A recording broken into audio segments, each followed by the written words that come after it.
religion in politics actually started.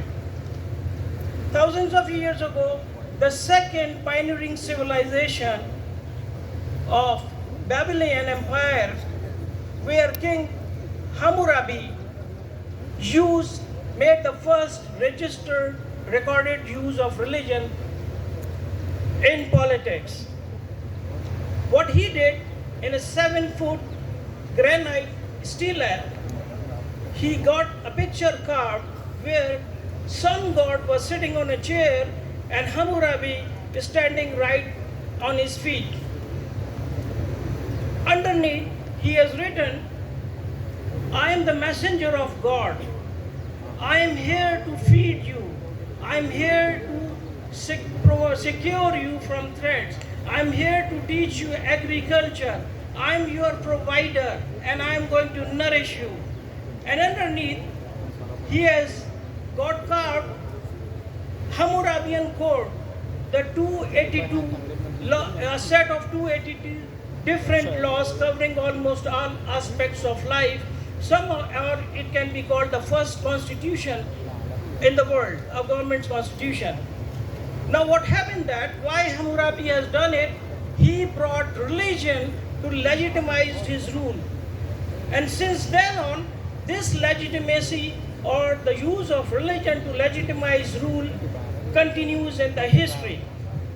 Now, the other thing is that since religion teaches us peaceful coexistence, the point is that, number one, why do we have religion in the first place?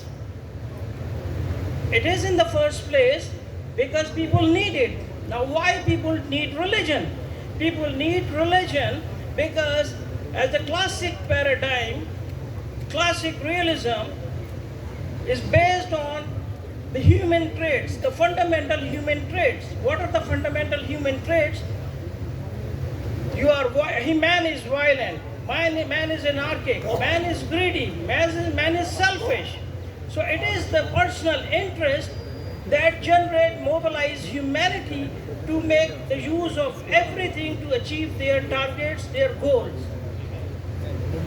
Generally, nobody give up peacefully, so you resort to violence. Now, in order to neutralize what human nature is, religion is there. To neutralize you, give you a code of conduct. Now, at times in the history, we see that, almost all religions have been hijacked, temporarily though, but they certainly did. Even in the contemporary time, what we see is that Professor Ratna is here, the most respectable name in terrorism studies and counter-terrorism studies. So we see that why we are going violent, temporary though, but it prevails. We look into different societies and role of different religions. You name whether it's Abrahamic religions, Buddhism, Hinduism, you name it. We see violence attached to with them in different parts of history for the achievement of strategic and political goals. So there we stand with the religions, the lessons of peace and peaceful coexistence of the religion, and the other hand, we are facing the reality of religion being a manufactured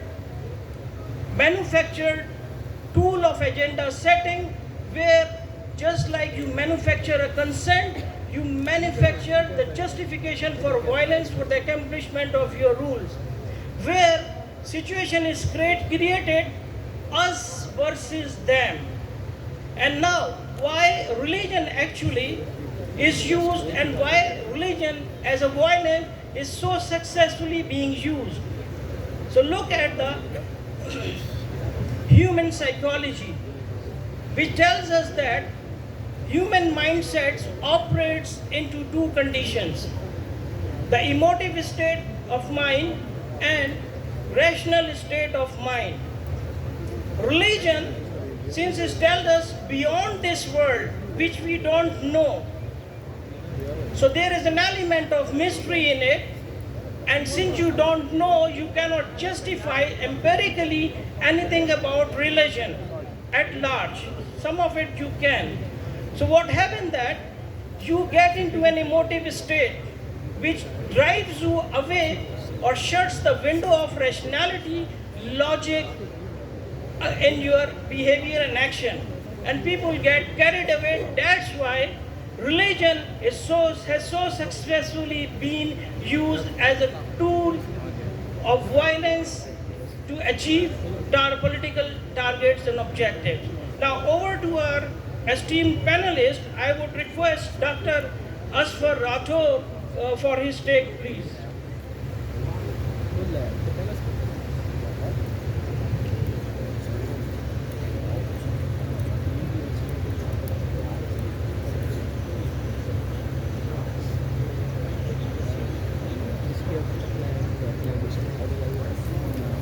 Bismillahirrahmanirrahim. Iqra bismi rabbikal ladzi khalaq.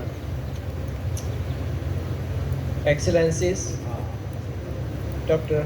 Hasan Mohyeddin Qadri, Dr. Hussain Mohyeddin Qadri, Vice Chancellor, distinguished guest,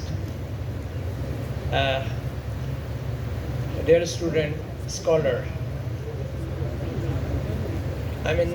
I feel myself a kindergarten child sitting in front of so many scholars who will, in the next 2 days, enlighten with their expertise and knowledge. But I would like to contribute my intervention based on my previous experience while working with the UN for 27, 28 years. Today's topic, violence in the name of religion. That is, as I mentioned before in the inauguration ceremony of the Coalition of Faith-Based Organization, this is a very strong tool. I learned that while I was in Angola and we had this problem where there was a civil war, we had the same problem when we had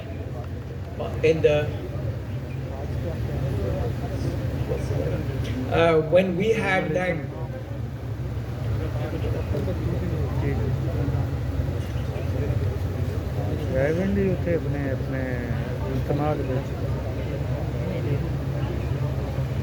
so my intervention will be based on my experience.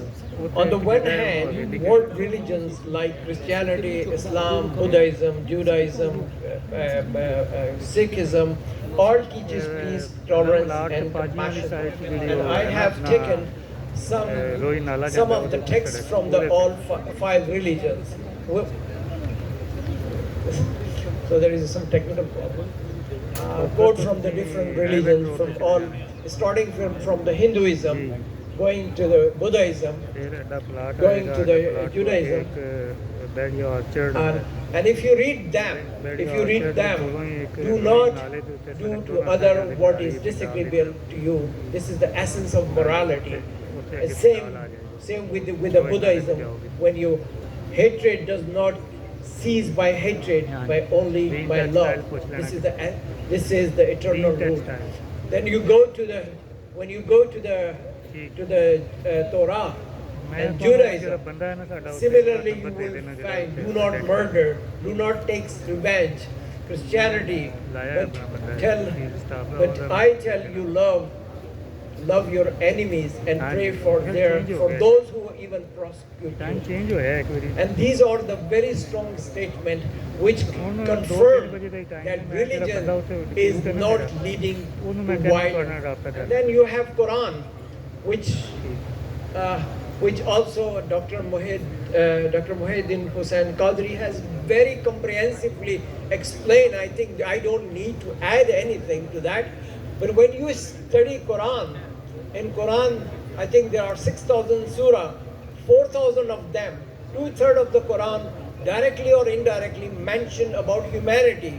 Almighty Allah in Quran, 360 times I discover, it's a Ya ayyuhan nas, humanity, humanity. And only 64 times you will find Ya ayyuhal mu'minun.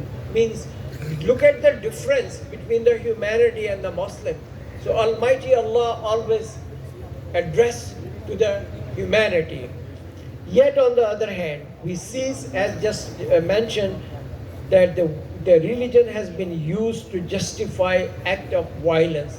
This contradiction has been caused some of the most devastating conflict in the history, creating long-lasting division in society. My goal today is based on my experience to shed light on the contradiction, to present some key factors and figure, and to offer some action plan, but ended up causing over 1 million deaths. Similarly, the Inquisition of spanning over several centuries led to the persecution, torture, and execution of thousands in the name of rooting out heresy. Fast forward to more recent time, and we continue to see the religious violence around the world. Islamic extremism, groups like ISIS, Al-Qaeda, and Boko Haram have caused the death of hundreds of thousands of people, innocent people. The Myanmar Rohingya crisis saw over 10,000 killed, thousands of raped, and over 700,000 displaced as refugees, while sectarian violence between Christian and Muslim, unfortunately, in Nigeria continue to take place. In India, RSS mindset has created the division between the Muslim, Christian, and Sikh, and they have been persecuted for that. What are the causes of this violence? Often we think religion itself is the root cause, but the truth is more complex. Religion violence is today deeply intertwined with political struggle, economic inequalities, and ethnic tensions. Leader often uses religion to rally supporters and strengthen their political position. Religious identity often overlap with ethnic or national identity, and these factors combined with historical grievances and economic hardship create a volatile environment where violence can thrive. And I can give you the example of that, what happened in Bosnia-Herzegovina 30 years ago. The contradiction between religion and teaching violence, it is essential to remember that most world religions preach non-violence and peace. As again I say, Dr. Hussain Qadri has very comprehensively explained that. Christianity teaches love for one's neighbor. Islam speaks for tolerance and peaceful coexistence. Hinduism and Buddhism both promote the concept of ahimsa, non-harm. Yet some followers of these faiths have used them as justification for violence. This stark contradiction calls for serious reflection. The consequences of religious violence leave behind deep scars. It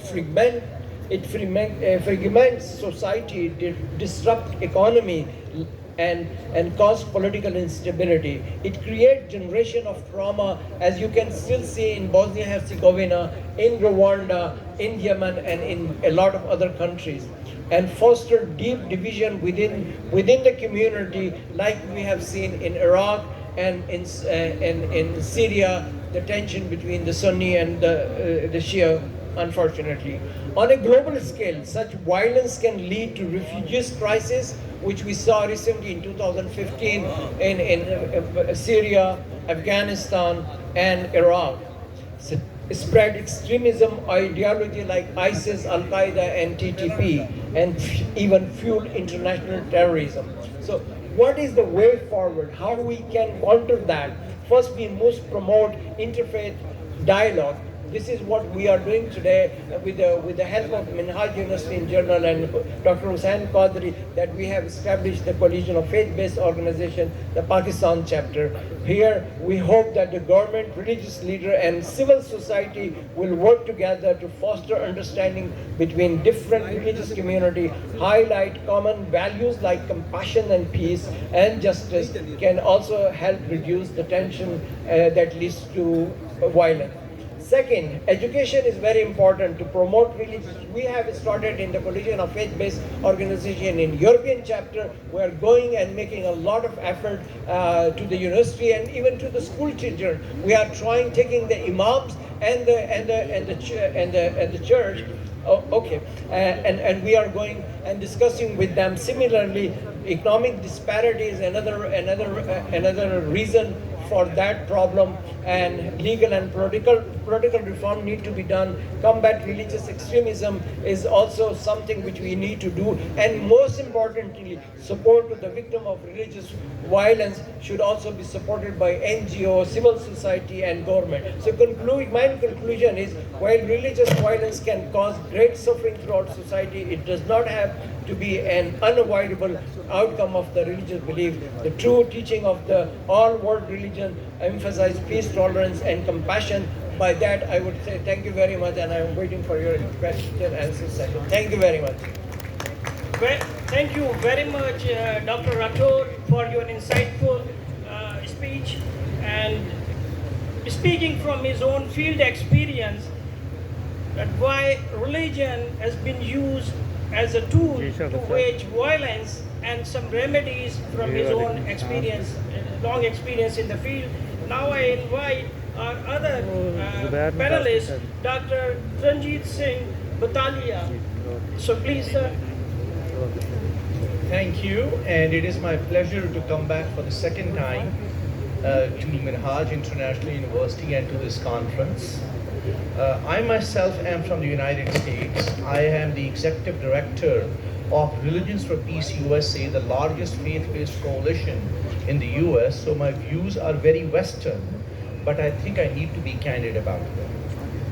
First of all, as Professor Herman mentioned in his opening remarks, religion is not the problem. We religious people are the problem. Religion is not the problem. We religious people are the problem because we have become subservient to politicians. Let me say it again. We religious people are the problem because we have become subservient to politicians and politics. That is the fundamental issue that we have to deal with. Second, it's quite interesting for me that I've come to Pakistan probably 20, 30 times. I meet with a lot of people who want to talk about peacemaking. But most of these peacemakers are not faith-based. They are comrades or communists. But this is a forum where we engage with people who are deeply religious and at the same time want to work together. Interesting that the title of our conference is Politics and Violence in the Name of Religion. In fact, in reality, it is religion and violence in the name of politics. The nation state has become so strong that in order, and this is across the world, whether you look at South Asia, look at the Western countries, look at my own country, the United States, that's going through electoral process, the nation state wants to accumulate power, and they have realized that we as religious leaders have internally become weak, and they are able to co-opt us in the process of accumulating power. That is a problem we as religious leaders have. We have to set our own house straight. Our religions talk a lot about just war theory, right? What is a just war? What is also needed to counterbalance that is what is called the just peace theory. So the two have to stay in balance. And I want to leave time for my other colleagues, so I'm trying to be very short. I will also mention that there is a strong role of patriarchy that we have to recognize. And that has been a tradition within nearly every religious tradition in the world. See, the reason why I can be more difficult on religious leaders is because I'm one of them. I can criticize myself, but others is more difficult. And the last comment I want to make is, people love to say that religion is the source of problem. Okay? I think these are politicians who say that. The real problem is politicians who want unlimited political power. It doesn't matter where they are. And I think we as religious leaders have fallen very, very low. They misuse us, they misuse our faiths, and as a result, we as people of faith are making fun of the God that we worship by making ourselves subservient to the politicians. Thank you. Excellent remark. Thank you very much, Professor Batalia. So religion is not the problem. Religious people are, and why they are, because politicians want unlimited power and they resort to violence, and so it's the duty of religious people to become stronger on the single platform. Another point Professor Bidalia underlined here, just like just war, we need to work on just peace. That's what's more important is. Now I invite our other panelists, Ms. Asma Al-Zeni from Al-Azhar University, Cairo. Ma'am, your take, please. Assalamu alaikum wa rahmatullahi wa barakatuh. Thank you so much, Professor, for inviting me. And thank you for Minhaj and all the esteemed guests and speakers. I'm truly honored to be among you today as an Arab and Muslim woman, and an honor to be one of the panelists in this discussion. Actually, what I heard from the very beginning of the event, it concludes all what I prepared to be speaking with you about today. And actually, I'm going to reflect. My paper initially is going to be the role of religion in promoting peace and resolving conflict, a path to global harmony and social justice. This is the paper that I prepared to be presented in front of you. But in my speech now, I'm going to reflect on two experiences that we in Egypt had, one on local level and one on international level. We are not an exception. We suffered from the bad effects of violence among. We don't have this variety of religions in Egypt. We have, as you know, Muslims and Christians, and we suffered for sometimes of the impact of the violence sometimes happening between Muslims and Christians. The first example I'm going to reflect on is Baytul Aila, in Arabic Baytul Aila, or the family house. This is an initiative initiated by the Grand Imam of Al-Azhar, Prof.Dr. Ahmad al-Tayyib, after the explosion of the St. Mary Church in 2011. It was a very bad incident that caused the deaths of number of Christians in Egypt. And during a friendly visit by the Grand Imam to the Egyptian Coptic head of the church, he proposed the idea of having this family house. What is the main purpose of this is to gather not only Muslim and Christian scholars, together both Muslims and Christians on basic level. As professors mentioned in their speeches, the importance of educating our students and raising awareness of scholars is immense important, but we sometimes do not pay due attention to the basic levels among people. The purpose of the Grand Imam of this initiative that we raise awareness on different levels. And we had this, what is called Baytul Aila, and the activities that we are carrying out are in different places. Of course, there are events in universities and schools on this level, and between scholars, research papers and everything. But most important is to be there on the ground with normal people, raising awareness on the importance of coexistence and harmony between all citizens of our nation.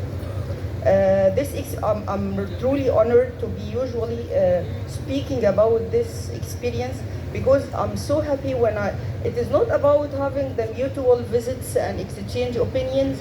I'm truly honored and happy when I see the fruits of this initiative on different levels, in different places, during different occasions.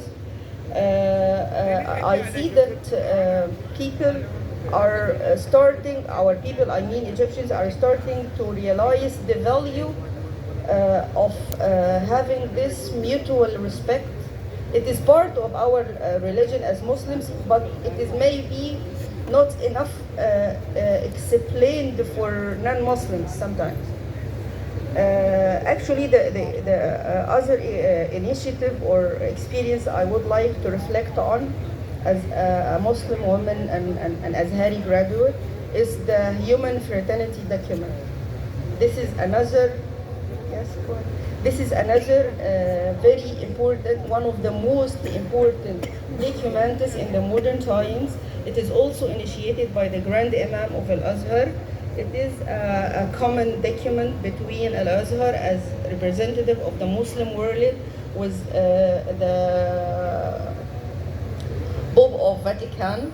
The Grand Imam also sees that this document was badly needed when misunderstanding and misuse of religion became on both parties, both Muslim and Christian. Al-Azan, shall we stop? Shall we stop for the Azan or continue? Sorry? Okay. This initiative became, this document became world known, alhamdulillah, and the Council of Elderly Muslims, Majlis Hukama al-Muslimin, is also doing all what is possible to spread the true meaning of coexistence between different followers of different religions. I hope both experiences are clear for you, and I'm waiting for the part of the question and discussion. Thank you so much. Many thanks, Ms. Al-Ceunee, for your take. If we see in Egypt, the modern time beginning of political Islam by the writings of Sayyid Qutb and Hassan al-Banna, and then in other parts of the world as well. There we see that beacon of light in the form of Jamiat al-Azhar, and people like Ms. Al-Ceunee who are on ground talking about peaceful coexistence, and she said from her own field experience that she is seeing, witnessing the fruits of that, because important thing is that we need to be on ground, creating sensitizing people, creating awareness about the importance of peace in everyday life. With this, I would request our last panelist, Professor Ashok Kumar Khatri from the University of Punjab. Sir, your take, please. Thank you so much. Thank you so much, Ministry of Minhaj. And I would like to speak about what religions say about the violence and non-violence. There's a very little difference between the violence and non-violence. In Hinduism, we say hinsa and ahimsa.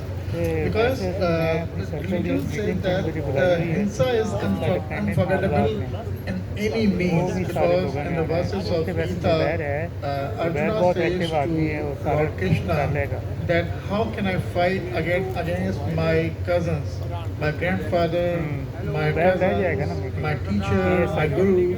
So this is not possible because I should fight for my needs.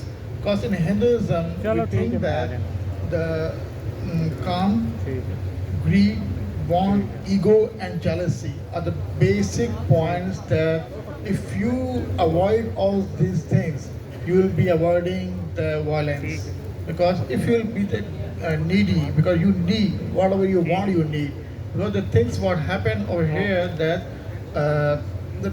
everyone has spoke about the situations, about the politics, about the religion.